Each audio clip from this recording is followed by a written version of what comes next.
वाली अद्भुत साधना, सामायिक साधना, हमें आश्रव से संवर की ओर ले जाने वाली अद्भुत साधना, सामायिक साधना।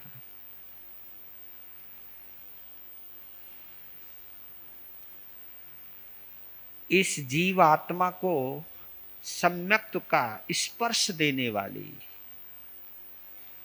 सम्यक्त्व का प्रवेश द्वार देने वाली, दिखाने वाली अद्भुत साधना, सामायिक साधना, जिसके बिना हम भी अधूरे, तुम भी अधूरे, जिसकी उपस्थिति में आप भी पूरे, हम भी पूरे, पूर्णता की ओर ले जाने वाली साधना, सामायिक साधना। अनेक पहलुओं पर चिंतन करते हुए हम आगे बढ़ रहे हैं।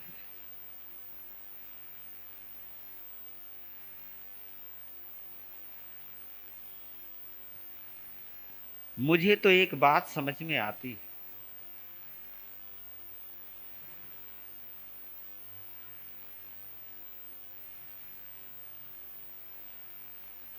कि हमने कितना बड़ा त्याग किया है।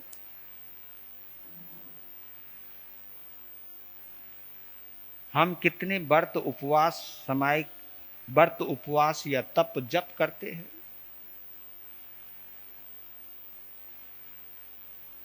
लेकिन सामायिक नहीं आई ना।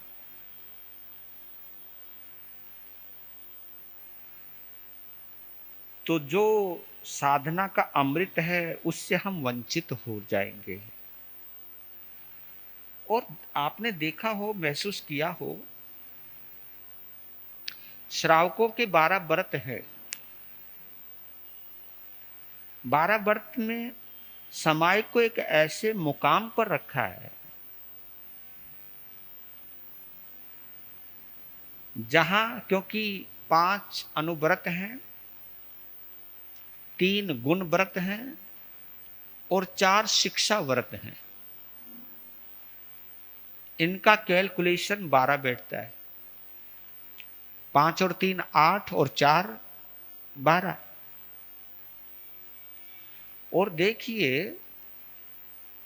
9वां व्रत रखा सामायिक को, यानी 5 अनुव्रत, 3 गुण व्रत और शिक्षा व्रत, 4 शिक्षा व्रत हैं ये। 5 अनुव्रत, 3 गुण व्रत और 4 शिक्षा व्रत। ये शिक्षा है। शिक्षा यानी सीखना, शिक्षा यानी हमने जो 8 व्रतों तक जितना भी त्याग किया है, जो भी कुछ छोड़ा है, वो छोड़ना अधूरा रह सकता है। उस त्याग से हमारे अंदर अहंकार आ सकता है। त्याग का हमारे तुम्हारे ऊपर कोई नशा ना चढ़ जाए, इसके लिए 9वां व्रत सामायिक कर रखा है। या ये कहूं आपको, जो 8 गुण व्रत है ये हमारे लिए गरिष्ठ भोजन है, गरिष्ठ भोजन है। इस गरिष्ठ भोजन को पचाने की किसी में ताकत है तो गरिष्ठ भोजन को पचाने के लिए हम ऊपर से कुछ ना कुछ चूरन लेते हैं ताकि वो एडजस्ट हो जाए, ताकि जो हमने भोजन किया है गरिष्ठ, उसकी जो गरिष्ठता के तत्व हैं हमारे अंग प्रत्यंग तक सुचारू रूप से पहुंचते चले जाए। क्या व्यवस्था दी है जिन शासन ने, इसलिए मैं कायल हूं इस जिन शासन का।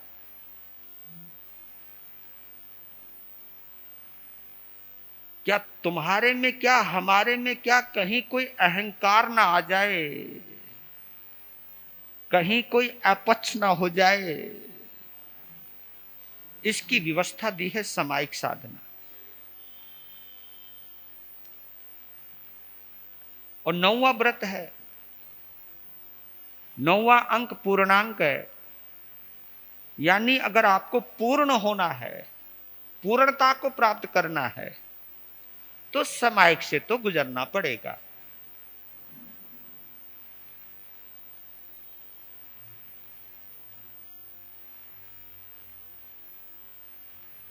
हम और तुम कितने सौभाग्यशाली हैं कि हमको विरासत में सामायिक मिली है। ये वो रसायन है, ये वो औषधि है जो भयंकर से भयंकर कर्म रोग को नष्ट करने की ताकत रखती है। ये वो औषधि है।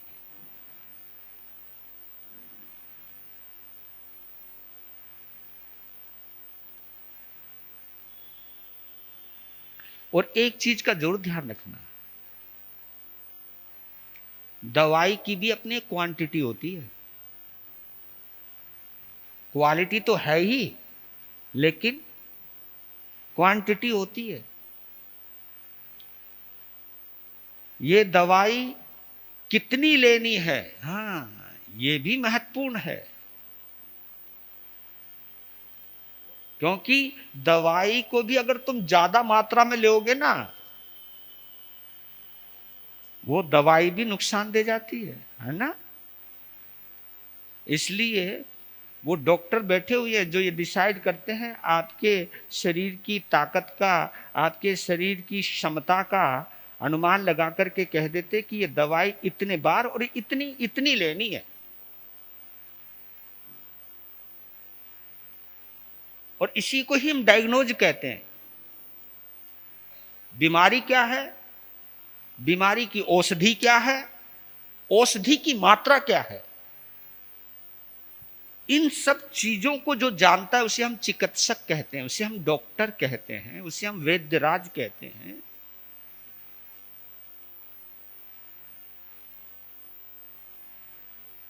आप कहोगे महाराज आपके कहने का मतलब क्या है? मेरे कहने का मतलब यह है, सामायिक को कभी भी थोक के भाव में मत करना।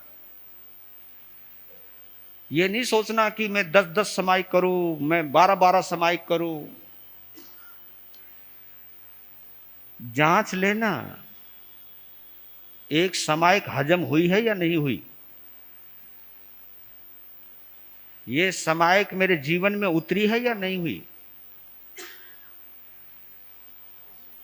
और इस चीज को जो जान लेता है वो सुविज्ञ कहलाता है। यही शिक्षा व्रत है। ये लीजिए, बातें तो बहुत आती रहेंगी वक्त वक्त पर, और इसे हमें समझना है।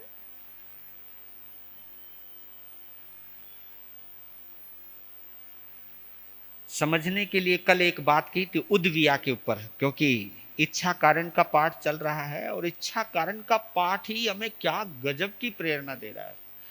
मैं भी पढ़ा करता था इच्छा कारण को, लेकिन इच्छा कारण के अंदर इतना गजब का सार छुपा हुआ है। जो जो इसकी गहराई में जाने लगा, और ये सब आपको श्रेय देता हूं मैं, इसका श्रेय आप लोगों को देता हूं। आप बुलवा रहे हो, आप ही मुझे सोचवा रहे हो। क्योंकि किसी चीज पर जब हम फोकस करते हैं ना, तब उसके रहस्य निकल निकल करके बाहर आते। अब पता चलता है हमको कि हम फोकस ही नहीं करते। हम जितना धन कमाने पर फोकस करते हैं ना, शायद उतना धर्म करने पर फोकस नहीं करते हम। जितने हम धन कमाने की विधाएं जानते हैं, कलाएं जानते हैं, शायद हम धर्म करने की इतनी विधाएं जानते हैं या नहीं जानते, ये तो मैं नहीं कह सकता हूं। लेकिन जो भी विधा जानते हैं, उस विधा की जो विधान है, उस विधा की जो गुणवत्ता है, उस विधा की जो गहराई है, ये पता तब चलता है जब हम उसके ऊपर फोकस करते हैं। हमें उसके अलावा कुछ भी आसपास नजर ना आए, उसके ऊपर ही केंद्रित हो जाते हैं।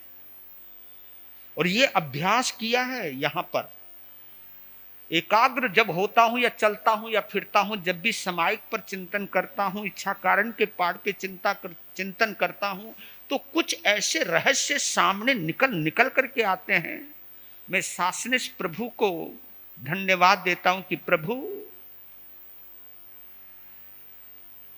आपकी कृपा है, मेरा सौभाग्य है जिन शासन में दीक्षित होने का, और इस समाज के संबंध में इतना सोचने का। और इससे भी ज्यादा सोच सकते हो आप। मैं तो हो सकता है इतना नहीं सोच पा रहा हूं, लेकिन इसके बारे में और भी चिंतन है। अनंत सागर है भैया, ये तो अनंत गहराई है ये। तो उद्विया, वाणी के द्वारा किसी को उत्तेजित करना, क्रोधित करना।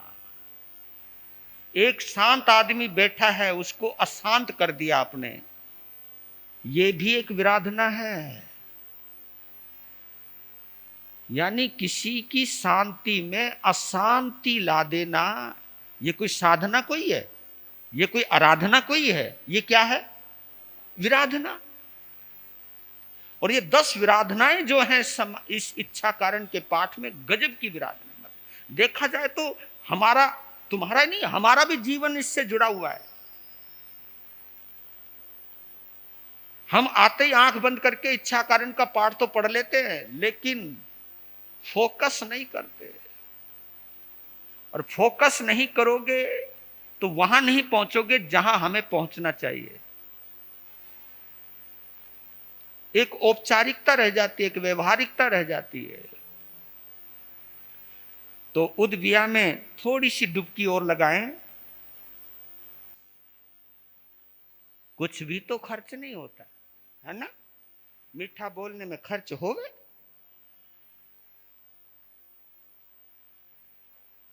वशीकरण का मंत्र सिद्ध करने में 1-1 साल लग जाए, और फिर भी कोई गारंटी नहीं है वो सिद्ध हो ही जाएगा। लेकिन किसी को 2 शब्द मीठे बोल के तो देखो, क्योंकि मधुर वाणी का ना इंस्टेंट प्रभाव पड़ता है। जैसे गाली का भी इंस्टेंट प्रभाव पड़ता है ना, तो ऐसा ही इंस्टेंट प्रभाव।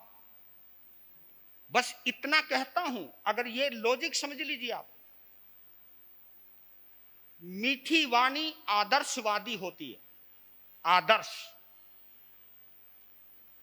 आदर्श इसलिए बोल रहा हूं कि आपकी मीठी जुबान आपकी रेपुटेशन बनाने वाली है, आपकी इज्जत बनाने वाली है, आपका सम्मान बढ़ाने वाली है, आपको सभी का प्रिय बनाने वाली है। तो मीठी वाणी आदर्शवादी होती है, और कड़वी वाणी असरदायी होती है। क्या बोला मैंने? असरदायी और आदर्शवादी में फर्क तो है। ऐसा नहीं कि कड़वी वाणी का प्रभाव नहीं पड़ता रे, दिल छलनी छलनी हो जाता है, सच बताता हूं।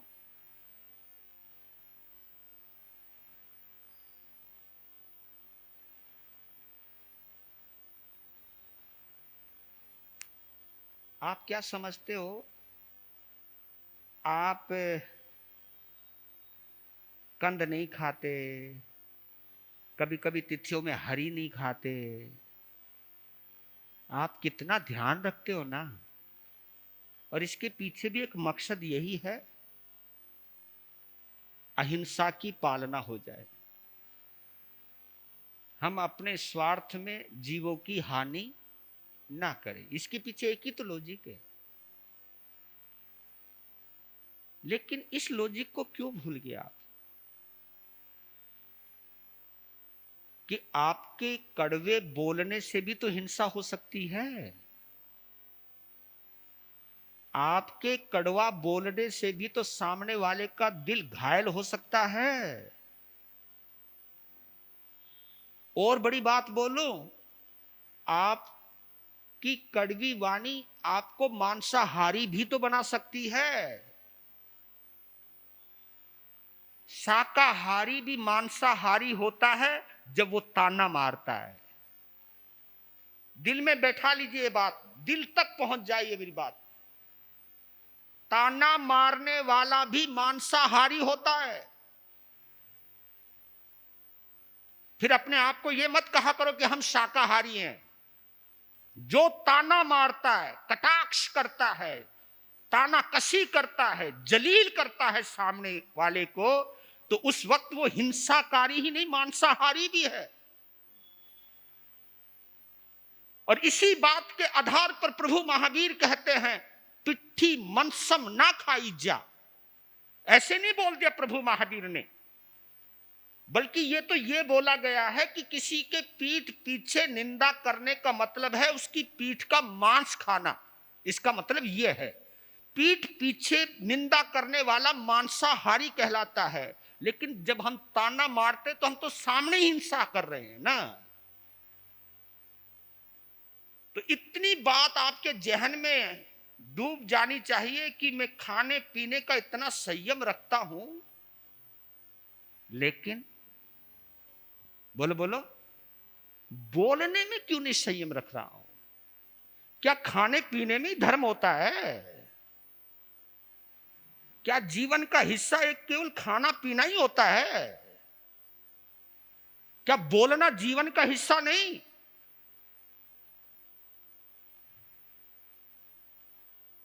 खाना पीना तो तुम दिन में 3 बार खा लोगे, 2 बार खा लोगे, ज्यादा जब 5-6 बार खा लोगे। बोलना तो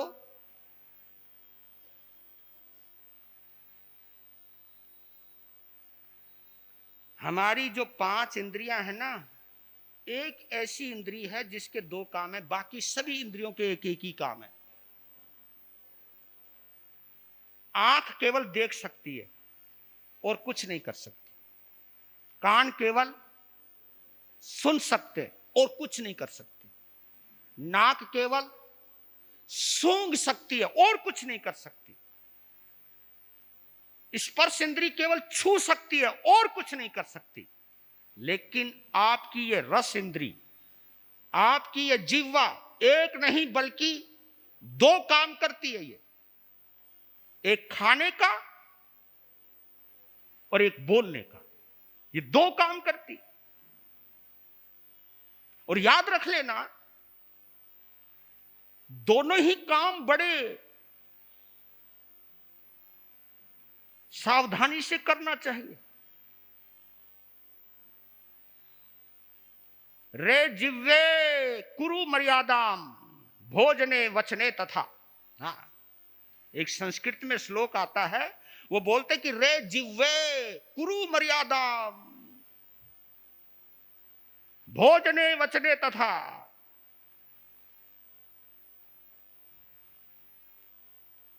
वचने प्राण संदेहो भोजने चाप्य जीर्णता। क्या लॉजिक है, क्या गहराई है। हे जिवड़ी, हे जिह्वा, मर्यादा कर, संयम रख। किसमें? भोजने वचने तथा। भोजन में और बोलने में, भोजन में और बोलने में मर्यादा रख। क्योंकि बोलने से तेरी जिंदगी खतरे में पड़ सकती है। वचने प्राण संदेहो, बोलने से तेरी जिंदगी खतरे में पड़ सकती है और खाने से तेरा स्वास्थ्य खराब हो सकता है। हाँ, भोजने चाप्य जीर्णता, अजीर्ण हो सकता है। अगर तुमने भोजन में कुछ ऐसा वैसा खा लिया भैया, दस्त लग जाएंगे। उल्टा सीधा खाओगे बुखार हो जाएगा, उल्टा सीधा खाओगे जुकाम हो जाएगा, उल्टा सीधा होगा तो ब्लड प्रेशर बढ़ जाएगा, उल्टा सीधा खाओगे शुगर हो जाएगी। अरे भैया क्या क्या हो सकता है। और देखो, अगर हम अपनी जिंदगी को अगर ऑब्जर्व करें तो पता चलता है कि भोजन और बोलने पर हमारी जिंदगी का आधार टिका हुआ है। खाए बिना हम रह नहीं सकते, तो बोले बिना भी कहां रह सकते हम। खाना जरूरी है पर ऐसा खाओ जो स्वास्थ्यवर्धक हो।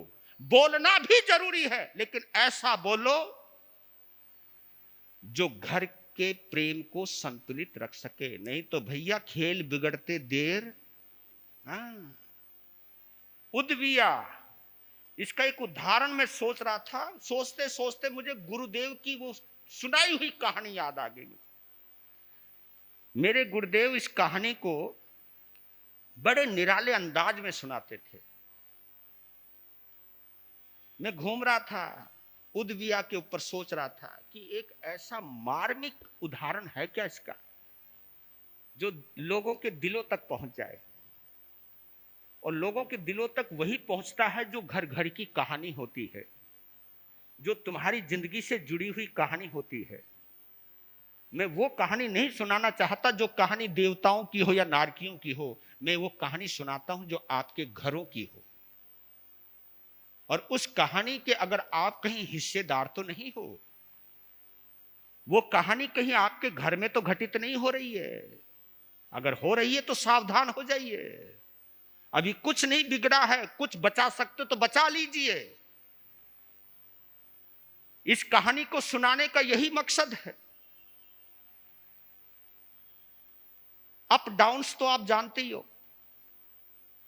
ये जिंदगी है, कभी ऊपर कभी नीचे, कभी सुख कभी दुख, कभी जीत कभी हार, कभी हानि कभी लाभ। इसी परिवेश से गुजरती है हमारी जिंदगी। कभी स्वस्थ कभी बीमार, है ना। कई ऐसे जो टांगों पे दौड़ा करते थे आज टांग लेके बिस्तर पे बैठे हैं, क्या पता। ये जिंदगी। तो एक सेठ देखती देखती बर्बाद हो गया। बर्बाद हुआ तो ऐसा हुआ, खाने को मोहताज हो गया। पता कोई चलता है। सेठ के मन में एक विचार आया कि मैं इस नगर का माना हुआ सेठ था क्योंकि था है, था में कब बदल जाए कोई पता नहीं, इसलिए इतराना नहीं जिंदगी में।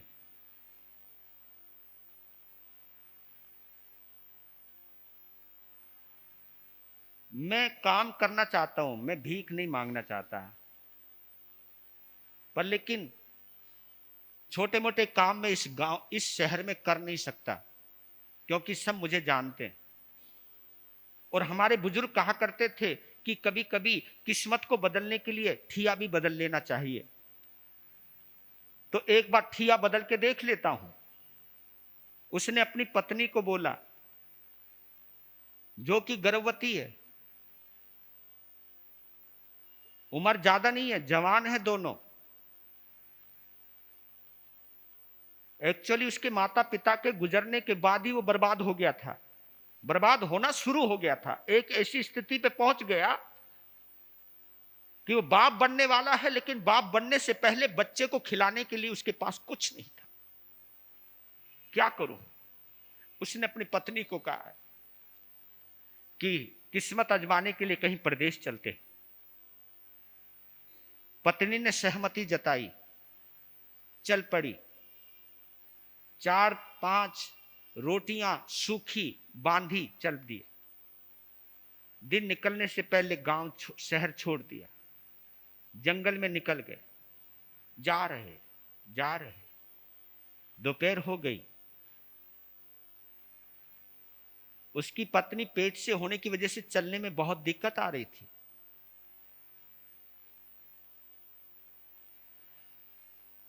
भूख और प्यास भी लग रही थी।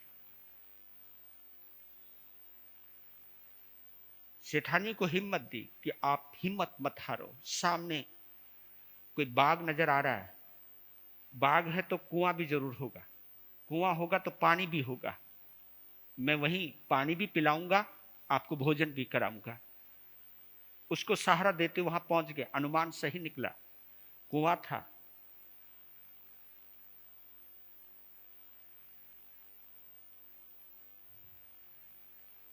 और कुएं के पहले बाल्टी और रस्सी हुआ करती थी।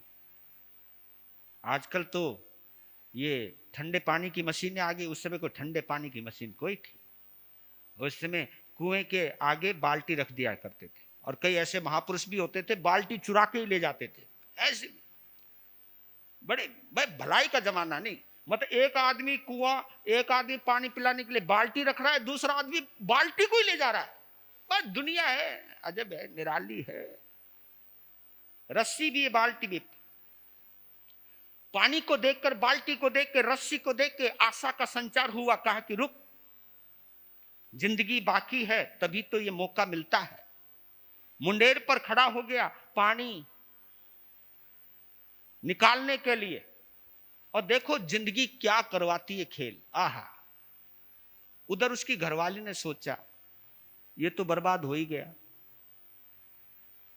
अब इसके पीछे कहां कहां मरूंगी। ये किस्मत है भैया, सच बात है। जब लक्ष्मी रूठती है ना, तो अपने भी किस तरह रूठ जाते हैं। हमें ही संभालने वाले, हमें ही डुबोने वाले बन जाते। पता नहीं उस पत्नी के मन में क्या आया, कहा कि कब तक इसके पीछे भागूंगी। और वो तो पानी खींचने में लगा हुआ था। पीछे से उसने धक्का दे दी। एक बार तो हा किया, फिर अपने घर की ओर चली गई, पीहर की ओर।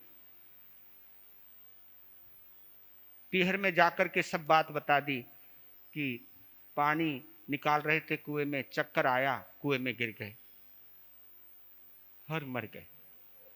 क्रियाक्रम सब हो गए। उधर जैसे वो कुएं में गिरा, तो पानी एक बार हर बंदे को एक्सेप्ट नहीं करता, पानी एक बार ऊपर फेंकता है। जैसे वो ऊपर आया तो एक आला बना हुआ था कुएं में, आला पकड़ लिया, और आला जरा गहरा था, उसमें बैठ गया। वो सोचने लगा, किस्मत है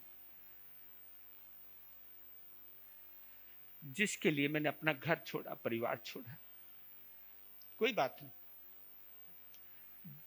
भाव बुरे ज्यादा तो नहीं आए, लेकिन सोचने लगा सब किस्मत का खेल। इतने में संयोग ऐसा हुआ, वहां पर एक सार्थवाह आया अपने साथियों के साथ, और संयोग से उसी खेत में डेरा डाल लिया, और कहा कि जाओ पानी ले आओ, भोजन भाजन बनाते। भोजन के लिए पानी चाहिए, पानी लेने के लिए वह आए। तो बाल्टी क्या होती है ना, बाल्टी की रस्सी बाहर एक कुंडा रहता है, उसमें बंधी हुई रहती है। तो रस्सी दिखाई दी, बाल्टी नहीं। तो देखा बाल्टी तो नीचे पड़ी है, तो वो रस्सी से खींचने लगे, तो रस्सी उस सेठ ने पकड़ ली जो नीचे गिरा हुआ था, और कहने लगे भाई मैं पानी में गिर गया था, मुझे बचा लो। जब आवाज अंदर से आई तो सब इकट्ठे हो गए, तो उसको बाहर निकाल लिया। सेठ जो सार्थवा था मुख्य, वो आ गया। कैसे? बस प्यास लग रही थी, चक्कर आ गए। तो उसने ये नहीं बताया मेरी घरवाली ने मुझे धक्का दे दिया था। क्योंकि जो गंभीर लोग होते हैं ना, वो कभी शिकायत नहीं करते, ये उनकी गंभीरता होती। ओह, चलो भोजन करो आप, और मेरे साथ चल, मैं प्रदेश जा रहा हूं कमाई के लिए। तू नौकर बन के गया, कुछ महीने नौकरी करी। फिर एक दिन सेठ ने कहा कि अगर आप मुझे कुछ माल उधारा दे दीजिए, मैं अपनी किस्मत आजमाना चाहता हूं। माल उधारा दिया, माल चल पड़ा। जितने का माल लिया था वो पैसा चुकाया, जो बचा था उसमें से और माल ले लिया। अरे कमाल हो गया। देखते देखते 4-5 साल में फिर वो पैसे वाला हो गया। पता कोई चलता किस्मत का, है ना? कभी छीन लेता, कभी डाल देता। ये खेल चलता रहता है कर्म का, ये पुण्य पाप का खेल है भैया। देखते देखते सेठ हो गया।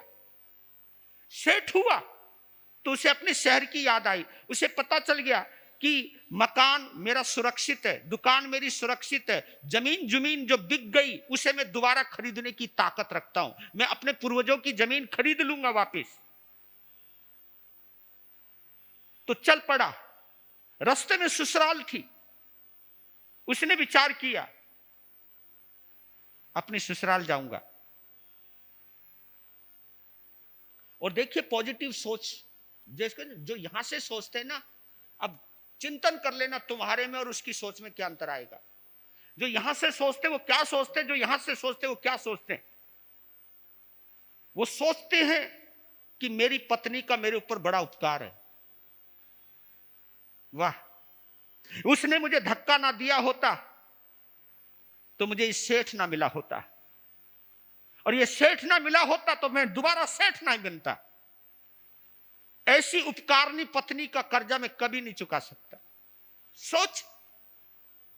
सोचने को तो यह भी कह सकते था कि मुसीबत में मेरी घरवाली ने मुझे धक्का दे दिया।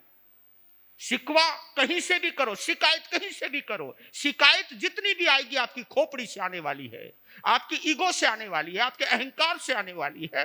और जितनी कृतज्ञता आएगी वो हृदय से आएगी। वो दुनिया की नजरों में जो बुरा होता है उसमें कुछ ना कुछ अच्छा भी छुपा हुआ रहता है, लेकिन अच्छा वही देख पाते जो अच्छे हुआ करते हैं। जो बुरे होते हैं वो बुराई में भी, अच्छाई में भी बुराई ढूंढ लेते हैं, और जो अच्छे होते हैं वो बुराई में भी। ये खासियत है, ये समाइक सिखाती है हमको, ये समाइक सिखाती है। इसलिए मैं कहता हूं समाइक करने वाला अगर शिकायतों से भरा है, अभी वो समाइक नहीं कर रहा है। हम लोग साधु बनकर के भी अगर मान प्रतिष्ठा के चक्कर में भरे पड़े हैं तो हम अभी समाइक हुई नहीं हमारे पास। दरवाजा खटखटाया ससुराल का। ससुराल को कौन भूलता है ना? तुमने कभी भूलते ससुराल को? हैं ऐसे बैठे जैसे पता नहीं कुछ हो गया हो। उन्होंने कहा जी क्यों पुराने दिन याद दिला रहे हो हमको? जी चलो आप जानो, ये मेरा सौभाग्य है कि तुम्हारे जैसा मैं नहीं बन पाया, बच गया। चलो है, हमारा भी होता तो क्या पता हमें भी कोई धक्का दे सकता था, लेकिन कोई बात नहीं। दरवाजा खटखटाया, दरवाजा खटखटा, ऊपर झरोका था, झरोखे में उसकी पत्नी थी। पत्नी देखा है काटो तो, क्योंकि उसका तो क्रियाक्रम भी हो चुका था, तेरामी भी बना चुके थे, सब कुछ काम हो चुका था। उसकी फोटो पर फूल माला लगा रखी थी। फोटो पर क्या? फूल माला लगा। फूल माला देखी, आदमी देखा, फटाफट माला हटाई। तेरा भाई बंदा तो जिंदा है। सास ने दरवाजा खोला। ए विनोद तू? हाँ तू जिंदा है? हाँ जिंदा हूं मैं, जिंदा हूं तभी तो आया हूं, मरा होता तो कैसे आता? ए बेटी देख कौन आया। अब कौन आया वो तो देख चुकी थी, और देखो कितना शर्म के मारे वो, मैं अपने पति का सामना कैसे करूं?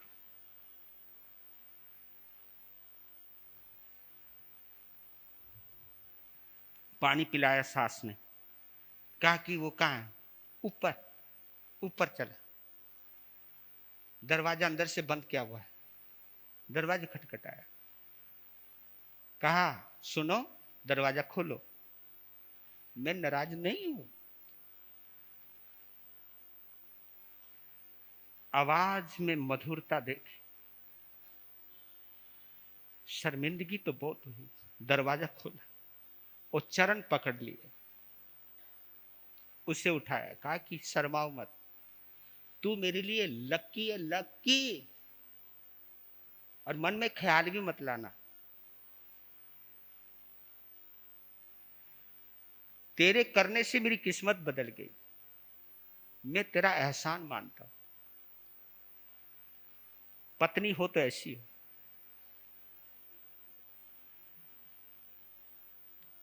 और ये कहते कहते उसकी आंखों में आंसू आ गए। ये कृतज्ञता के आंसू, कोई शिकायत के नहीं, कोई ताना कसी नहीं कर रहा वो। कभी तुम सोच रहे हो कोई ताना मार रहा है, कृतज्ञ व्यक्ति है, ताना कसी नहीं कर रहा।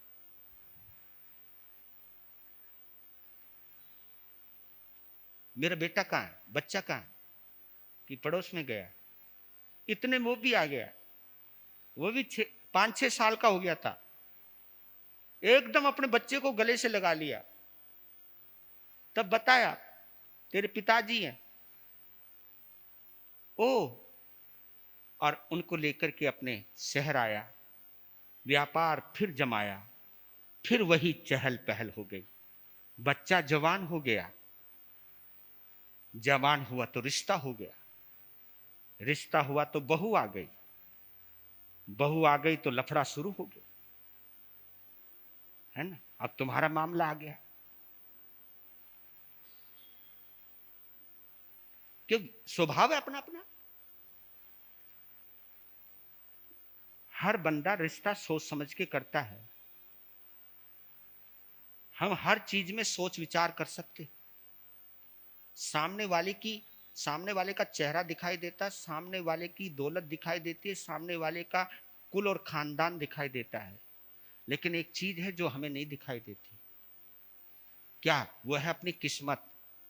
किस जीव को हमारे घर में आना है, किसने क्या व्यवहार करना है, ये कोई नहीं जानता।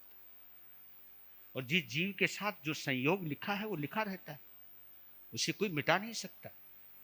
इसलिए कभी मत कहा करो मेरे बेटे की किस्मत फूट गई जो ऐसी मिली, हमारे घर की किस्मत फूट गई जो ऐसी मिली। थारी किस्मत ही फूटी होगी, बस तुम उसको क्यों दोष दे रहे हो? बस जिसके साथ जो संयोग है उसे तुम टाल नहीं सकते। और अपनी किस्मत को कभी गाली नहीं देना चाहिए। गाली देने से कोई किस्मत संवरने वाली नहीं है। किस्मत को स्वीकार करने से शायद किस्मत संवर जाए। और किस्मत को स्वीकार करना ही समायिक सिखाती है हमको।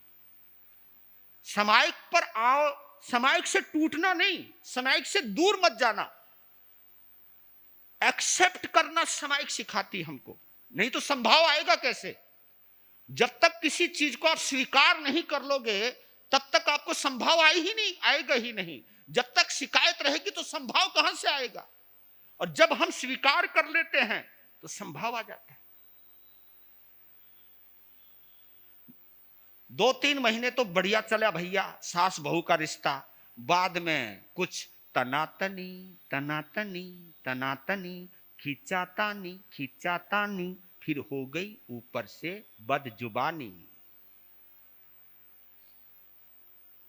सासू का भी अपनी ईगो थी, मारो लड़को, ये कल की छोकरी, और ये नहीं सोचा उसकी जान है ये। और उसे अपने बच्चे के प्यार पर, अपने पति के प्यार पर भरोसा है। कभी कभी तुम लोग भी इतरा जाते हो, पर लेकिन किसी पर इतरा करके अपनी जबान खराब नहीं करते। एक चीज जरूर ध्यान रखना, रिश्तों को बनाना, रिश्तों को बिगाड़ना आपके अपने हाथ में है। जो रिश्तों को बना के रखता है किसी भी तरह से, कहीं झुक करके कहीं झुका करके, कुछ भी है ना, जिंदगी है ना, कहते हैं ना, कभी कभी देख करके भी अनदेखा करना पड़ता है, सुन करके भी अनसुना करना पड़ता है।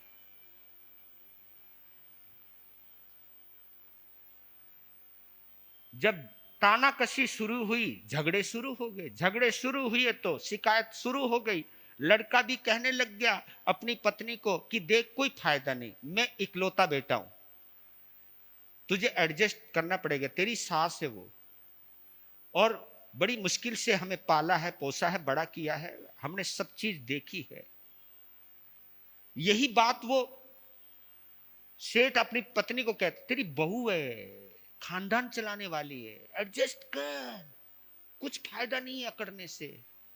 लेकिन उस समय तो वही होता ना, जैसे गरम गरम तवा है और उसके ऊपर थोड़े पानी के छींटे मार दिए तो झन की आवाज तो होए, लेकिन फिर क्योंकि बात क्या होती है, तवा जो है ना आग से नहीं उतारा जा रहा है, ठंडा तो कैसे होएगा, तव पानी की छींटों से कोई ठंडा होएगा, उसको तवे को हटाना पड़ता है। हुआ, हो गया काम। एक दिन की बात, क्योंकि लड़का दोपहर में जाता था, सुबह पिताजी जाते थे दुकान पर, दोपहर में भोजन करने पिताजी आते थे, तो भोजन हमेशा सेठानी ही बनाती थी। बहू पकाती थी, सेठानी थाली लगाती थी, पांव धुलवाती थी, बैठाती थी। तो एक दिन क्या हुआ, झरोखा खुला रह गया, वहां से सूरज का चौंधा आ रहा था और चौंधा सीधा सेठ के आंखों पे पड़ रहा था। तो सेठानी ने क्या किया, साड़ी का पल्ला लिया और हवा कर रही है, पंखा कर रही है। सेठ को वैसी हंसी आ गई, सेठ को हंसी आ गई, भाई कमाल की बात है, ये समय समय की बात है, कर्म तेरी लीला बड़ी विचित्र है ना। कभी कोई था धक्का भी दे देता है, और कभी कोई है कि आंख में सूरज का चौंधा भी। हंसी आ गई, और क्या हुआ, हंसते हुए बाबा को, हंसते हुए सेठ जी को उसकी बहू ने देख लिया, और बहू की खोपड़ी खराब, और बहू सोचने लगा ये बूढ़ा मुझे देख के हंस रहा है। भाई क्योंकि जो आदमी नेगेटिव रहता है ना, वो हमेशा नेगेटिव ही सोचेगा, उसमें कोई गलती नहीं है किसी की, नहीं।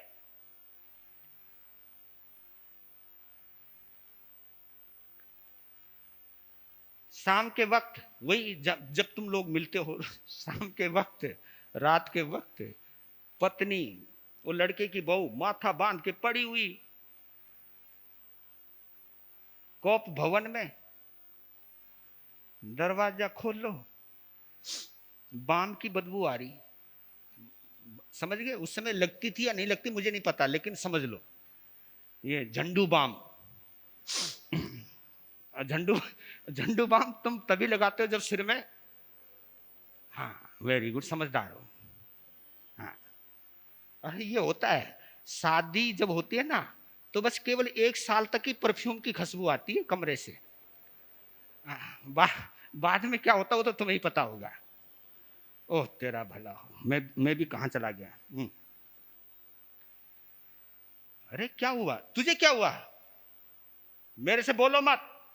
अरे हो क्या गया, थारे बाप की नजर खराब है।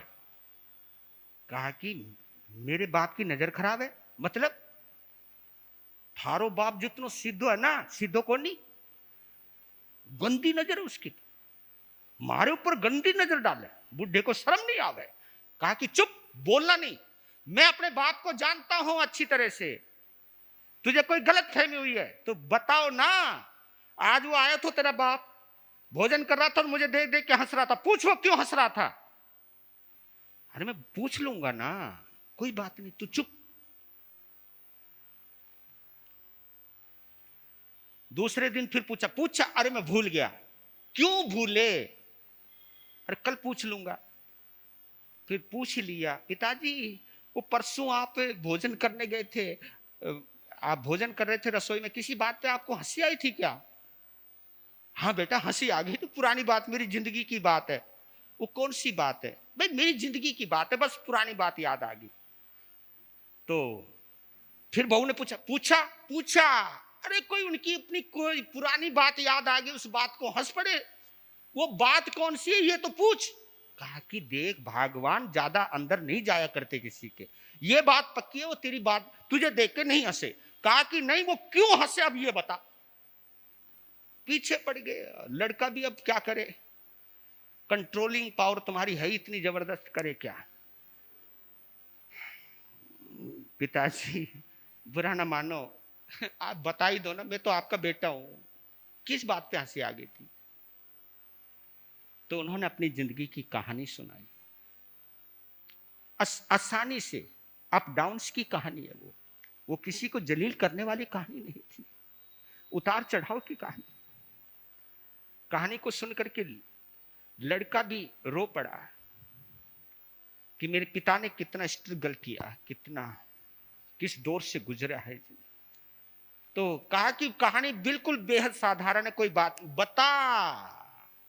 देखो संयोग ऐसा हुआ कि उसने वो कहानी अपनी पत्नी को बता, और पत्नी ने ये कहानी सुनी और सारा सिर का दर्द खत्म। क्यों? क्योंकि अब किसी और को दर्द देने का वक्त आ गया। ये भी क्या बात होती है। हम लोग इसी चीज की इंतजार में रहते हैं कि किसी की कोई कमी तो पता चले, ताकि उसकी बोलती बंद कर सके। क्या आप ये कमियों का ज्ञान इसलिए करना चाहते हो कि किसी की बोलती बंद कर सको आप, किसी को जलील कर सको आप, किसी को ताना मार सको आप?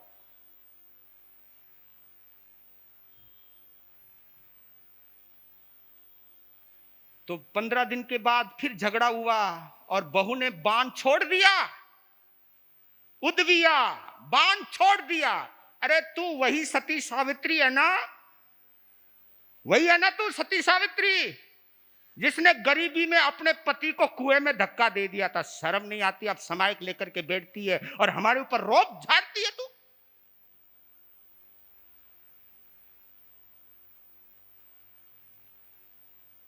इतना सुनते ही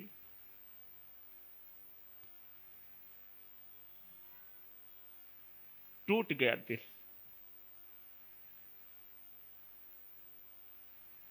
नहीं, बस अब जी करके भी क्या करना है।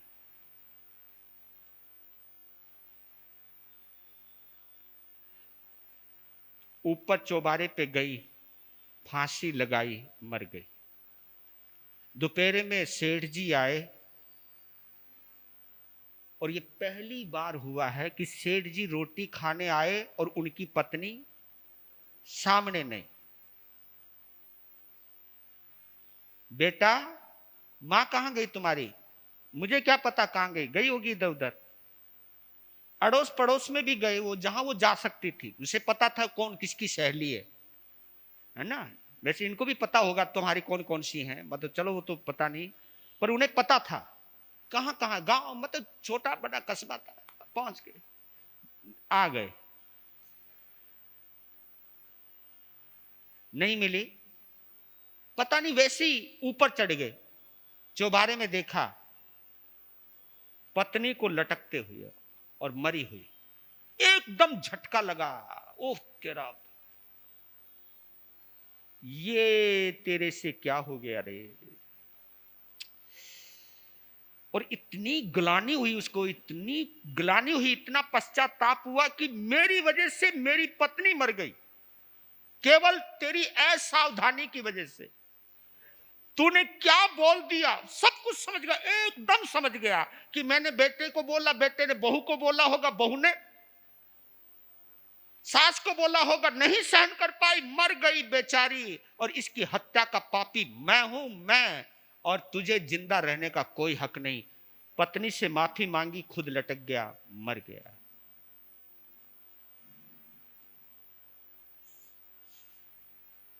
चार बजे लड़का आया, कहा कि पिताजी तो जल्दी आ जाते थे, आए नहीं, बीच में दुकान मंगल करके पहुंचा।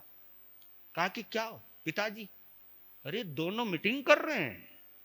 कहां? ऊपर। लड़का एकदम दौड़ा दौड़ा गया, देखा मां नीचे पड़ी है मरी हुई, बाप लटका हुआ है। तुरंत समझ गया वो भी है, तेरा भला, ये मेरी इस उद्विया ने ये क्या बोल दिया, मैंने क्या कर दिया। माफी मांगी, रोया, फिर वो भी टंग गया, वो भी मर गया। बहू ऊपर पहुंची, जब क्या देखा, 200 नीचे पड़े हैं और 100 जो उसका सुहाग है वो मरा हुआ टंगा हुआ है। तुरंत समझ गई। आज पता चला कि ताना मारने से क्या हो सकता है। अब सोचने लगी मैं कहां जाऊं, क्या मुंह लेकर के जाऊं अपने बाप के घर, कैसे क्या मुंह लेकर के रहूंगी यार, लोग थूकेंगे तेरे ऊपर, क्या इतनी जलालत सहन कर पाएगी? तो वो भी मर गई और उस वक्त वो पेट से थी। ये उदविया का है ना करिश्मा, करिश्मा कहूंगा या घातक शस्त्र कहूं। एक ही शब्द ने सब कुछ खत्म कर दिया। मकान यहीं का रह गया, दुकान रह गई, और एक ही शब्द ने, तू वही सती सावित्री है ना जिसने गरीबी में अपने पति को कुएं में धक्का दिया। ये कहानी मेरे गुरुदेव सुनाई। मैं यही कहना चाहता हूं आप लोगों से कि प्लीज सामायिक अगर कर रहे हो तो विशेष ध्यान रखना कि तुम्हारे शब्द किसी रिश्ते को छलनी छलनी तो नहीं कर रहे। ये बहुत, जहां घर में रोज जलील किया जाता है ना, वहां रोज हिंसा होती है। और ऐसी हिंसा भरे माहौल में अगर आप सामायिक भी कर रहे हो ना, तो सामायिक मजाक है, मजाक। प्लीज हो सके तो रिश्तों को संभालना, क्योंकि रिश्तों को संभालना भी सामायिक सिखाती है।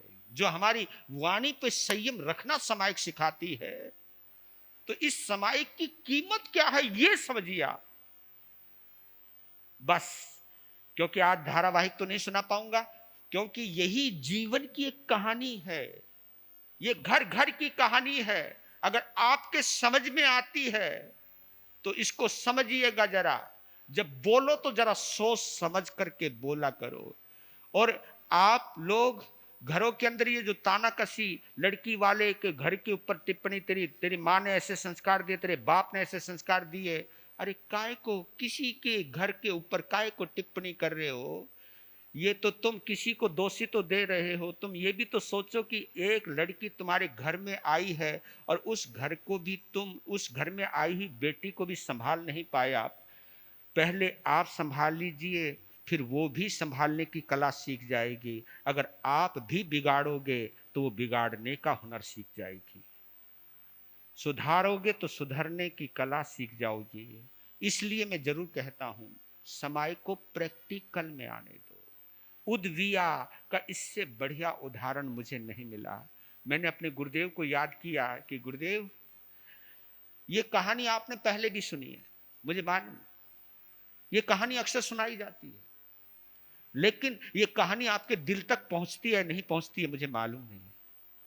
लेकिन इतना जरूर कहता हूं, जिस सामायिक अगर जिसके दिल तक पहुंच गई है, ये बात उसके दिल तक जरूर पहुंचेगी। उदविया से बचना, उत्तेजक शब्द, हिंसाकारी शब्द, मर्मभेदी शब्द, तानाकसी, ये नहीं लाना अपने जीवन में। हम तो आज चतुर्मास कर रहे हैं, कल चले जाएंगे, लेकिन अगर आपने जिंदगी में एक सबक सीख करके घर सजाना सीख लिया ना, तो ये चतुर्मास हमेशा के लिए सफल हो जाएगा। आपने किस चतुर्मास में कितनी समाई की है यह महत्वपूर्ण नहीं रहेगा, आपने किस चतुर्मास में घर संभालने की कला सीखी है, अपनी वाणी को संभालने की कला सीखी है, समाई करने की कला सीखी है, वो चतुर्मास हमेशा याद रहता है। तो चतुर्मास को यादगार बनाइए। आप जिन शासन के कोहिनूर रत्न हैं, हीरे हैं, आप इसको संभालिए। वीर नाम के हीरे मोती